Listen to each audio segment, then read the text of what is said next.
Pula with Ben. The virtual edition continues. And today, folks, you know, since becoming a full-time dad, I've learned to discover simple things on the internet. And not that long ago, I came across this YouTube channel that's incredible. It's called the Brownville's Food Pantry for Deer. Now, you're probably wondering what that is. And it's simply a collection of cameras up in Maine, Brownsville, Maine, that are focused on a few feeding troughs, just this field. And I got to tell you, my little daughter loves it. And I am discovering that there are tens of thousands of people who love it. The man, the myth, the legend, the guy behind curating this whole thing is Mr. Richard McMahon. Richard, it is so great to meet you. How are you, sir? I'm doing awesome. Thank you first and foremost for putting together such an amazing setup. You can see it, folks, right over his shoulder there, and we'll of course link all the places people can go to check it out. But this is something pretty special. It's kind of taken off beyond your wild expectations. Well, it has. It's grown from, I think, 8,000 followers to 60-something followers now, or subscribers. And it just keeps getting bigger every year. All these babies that are babies now, next year are coming back with their babies, and it just keeps exponentially getting bigger. Well, this is incredible, and it's and you're retired. This is a gig you're just kind of doing as you're retired. Although perhaps you're working more now than ever, more than to do. It keeps me busy a lot. Yeah, because I break things too, and then my boy helps me fix them. Well, that's good. That's the circle of life, though. So, talk to me about how this all started. Kind of, what was the story that kind of got you into this? Many decades ago, when we had a lot of farms around here, the grain came in by railroad. And unloading the railroad cars, they'd always spill a little. And the deer started to come and eat in the railroad yards in Brownville Junction. Well, they moved it up the tracks a ways to a man's house. His name was Eli Zwicker. And he fed the deer in Brownville Junction for decades. There would be hundreds of deer all around the town. When he died, I picked it up. Okay. And within 2 years, all the deer that were up there have migrated to my house, which is only like 5 miles through the woods. Wow. And it just got bigger every year. And people, 119 countries are watching it. I had thousands of people every day. And I get so many letters from people about how it lowers my blood pressure. It's so relaxing. It's so peaceful. But it's 100% nature, and they understand that. You know, I think a lot of people, especially over the past 2 years, you know, we've been going through this whole pandemic, you know, they've been looking for different ways to entertain themselves and look at different things. And, you know, perhaps this is a way that they've been able to escape, you know, even just for 10 or 15 minutes or so. I know you mentioned that some folks you've talked to perhaps turn it on, leave it on throughout the day for pets that may be home. But I think you're right. It's a pretty cool thing. Now, is this something you do year round, or is there a certain season you're able to do this? No, the state regulates when I can start to feed. Okay. And it's December 16th. Okay. And that's when we go live with the cameras. We have a bird feeder live year round. Okay. But the deer cameras go live on December 16th, and we shut them off between April 1st and April 10th. Okay. The deer tell us they go home. They know when it's time to go home, and they do. That's amazing that they, you know, they don't lose. It's around 100 to 110 days a season.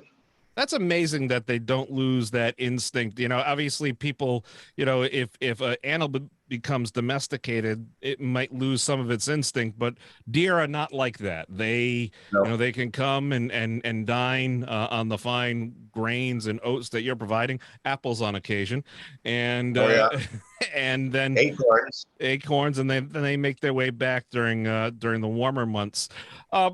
Just out of curiosity, what was your technology level expertise prior to getting into doing the online cams? None. Okay. None. So it is possible to teach an old dog, or a young dog in your case, some new old tricks. Old dog is right. This is fantastic. What has been something? Is there any stories you could share with me? Something I know we talked about it the other day on the phone. You said you had a special story to share with me. I'm looking forward to that. Well, when I was born in Yonkers, New York. Okay. Then we moved up to Westchester County, New York, and it was close to the Catskill Game Farm next to Peekskill, Maine, or Peekskill, New York. And my mother would take me there as a kid. And I've got pictures of me feeding deer when I was 7 years old. So evidently that clicked somewhere. And I've been feeding deer for 25 years.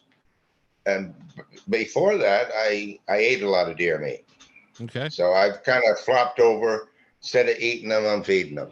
Well, hey, It's my turn to pay back. That's nice that you've helped and joined in that. And just doing the math, 25 plus 7, that means you're 32 years old. Can you see this? Let's see. I can't. There you go. I can see that. Yeah.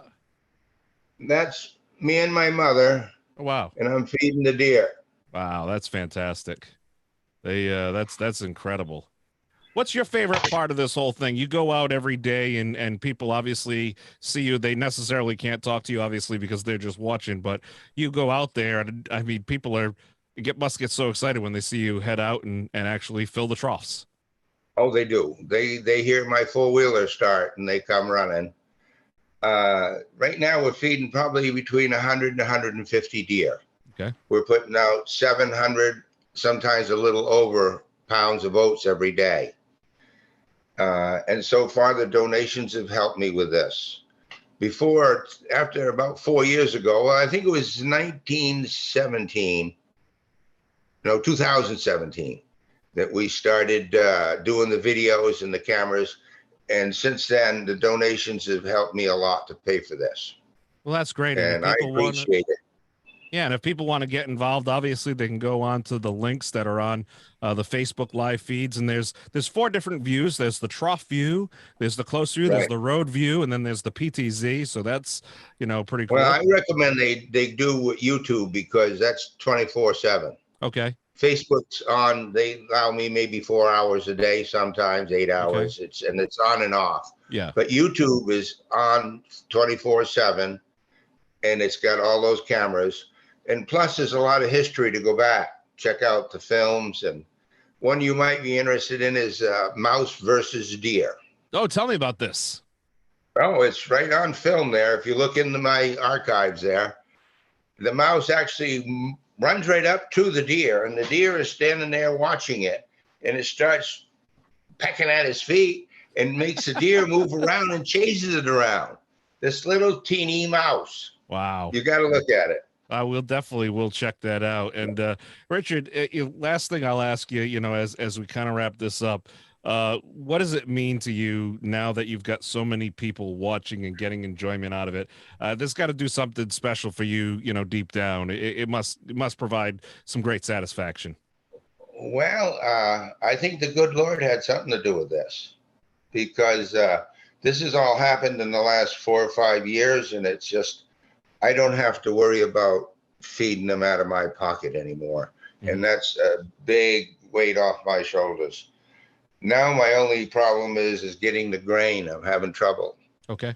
They're having trouble bringing it across the border. All the little outlets around here have dried up, but they just got a shipment this week. But so far, I've been able to not miss a day. I feed them every day. And come springtime, when they leave, they're all fat, sassy, happy, healthy. And the ones that are pregnant are, they have a good start. Good. If you saw a deer that hadn't been here all winter in 1st of May, and it's pregnant and it's skinny, it's having a hard time. Okay. These guys have it made. Yeah, that's awesome. Well, sir, I want to thank you so much for providing this kind of online content. It's different, folks. Go online, check it out. It's relaxing. It's peaceful. It's a lot better than Netflix in most cases, if you ask me personally. But, and it's great for kids because it's like being able to take them to the zoo right in your own home. This has been incredible. They're putting it in the day rooms, in the nursing homes. Yeah. And they're loving it. That's awesome. Well, sir, hopefully I wish you all the best and hopefully the continued growth. And folks, if you want to get behind this great project and support it, obviously go right online, click on the links, and you can make a donation and support or become a subscriber or join them. It's a great thing. Sir, I'll let you get back because I know feeding time is coming not too far away. So thank you so much for joining me today. And you have a good day, sir. Stay safe.